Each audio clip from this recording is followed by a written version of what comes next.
The battle surrounding changes at the U.S. Postal Service is intensifying. And as William Brangham reports, House Democrats are planning legislation to block recent moves by the Postmaster General and making changes to their summer calendar to address the issue. Speaker of the House Nancy Pelosi said yesterday she'd call members back from their August recess to try and pass legislation as soon as this weekend to block what they allege is the Trump administration's sabotage of the Postal Service in the run-up to the election. Given the pandemic, it's expected that millions more Americans will try and vote by mail rather than go in person to their polling places. When you do all mail-in voting ballots, you're asking for fraud. President Trump consistently makes false claims about voting by mail and has threatened to block any bill that contains emergency funds for the post office. Newly appointed Postmaster General Louis DeJoy will testify before the House next week. Prior to his appointment, DeJoy was a major fundraiser for the Republican Party and has a multi-million-dollar stake in a company that contracts with the Postal Service. Among the issues Democrats will address, the suspension of overtime for postal workers, which has already caused mail delays across the country, the decommissioning of hundreds of high-capacity mail sorting machines, and the removal of some residential mailboxes, and the Postal Service's warning to 46 states and Washington, D.C., that because of tight deadlines, it might not be able to deliver all mail-in ballots in time. I am deeply, deeply concerned about Trump's effort to undermine American democracy by defunding the Postal Service. DeJoy and his supporters say these moves are necessary cost-cutting, noting the Postal Service lost $9 billion last year. And DeJoy notes many of these reforms were recommended before he took the top job. Yesterday, White House Chief of Staff Mark Meadows rejected the accusation that the president is meddling in the election. I'll give you that guarantee right now. The President of the United States is not going to interfere with anybody casting their vote in a legitimate way. And today, on his way from the White House, the president again warned about mail-in voting, but said he'd done nothing to slow down mail service. For more on the controversy surrounding the USPS, I'm joined now by a man who used to help run it. S. David Fineman served as chairman of the Board of Governors of the U.S. Postal Service under both the Clinton and Bush administrations. The board oversees the service and appoints the Postmaster General. He's now chairman of the board of the nonpartisan Fair Election Center. David Fineman, thank you very much for being here.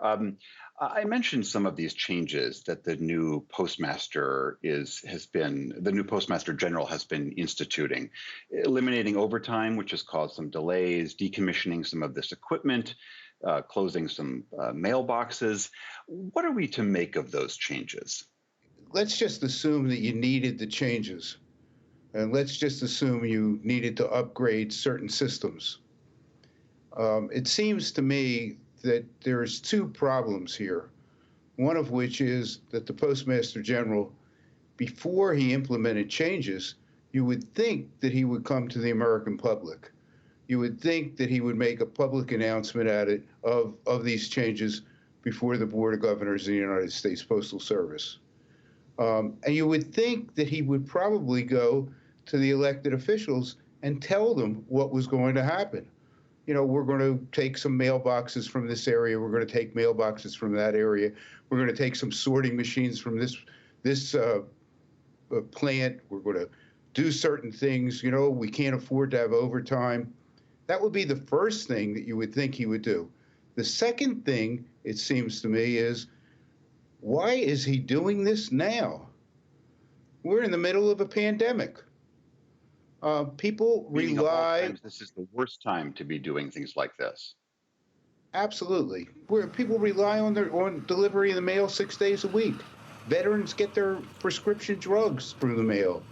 Other people, we're going to get Social Security checks. Small businesses rely every day on receiving checks from their customers, sending out invoices.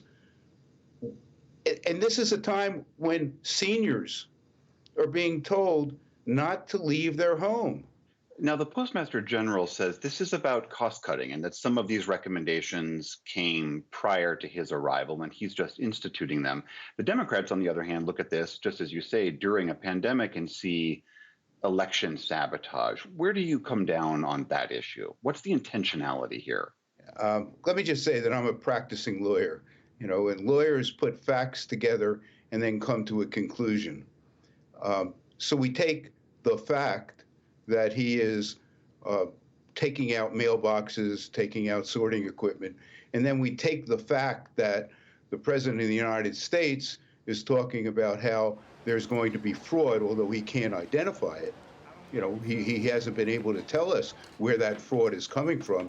And a federal judge has asked him to show what the fraud is, and he hasn't been able to do it. And we take that fact and we put it together with the fact of what the Postmaster General is doing. We come to the conclusion that maybe somebody is trying to sabotage the election. Is it your sense that the post office can handle this coming surge of mail-in ballots? I mean, we've heard the comparison made that during, say, the Christmas holiday season, the mail service handles billions of pieces of mail.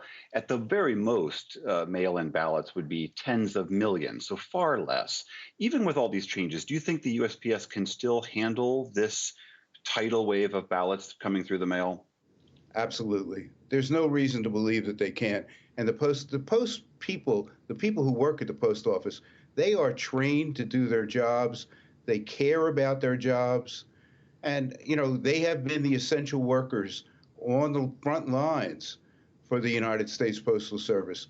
Over 3,000 of them have been stricken with this deadly disease. Over 60 of them have died, but they're there to deliver the mail, and they do it every day to every household throughout the country. I mentioned earlier that the Postmaster General has this multi-million-dollar stake in a company that does business with the post office. Some have argued it's a potential competitor to the post office. And some have said that's a clear conflict of interest. Others have said, no, that's actually the relevant business expertise you want in someone who's running the post office. Where do you come down on that issue? Is this a conflict? I'm not quite sure whether it is a conflict or it isn't a conflict, but I'll tell you what I would like to know. I would like to know what the Board of Governors did in vetting vetting Mr. DeJoy. I'd like to know what they looked into. I'd like to know what they saw, and I'd like to know why they came to the conclusion they did that he could serve as a Postmaster General. All right. S. David Fineman, former chairman of the U.S. Post Office's Board of Governors, thank you very much for your time. Thank you for having me.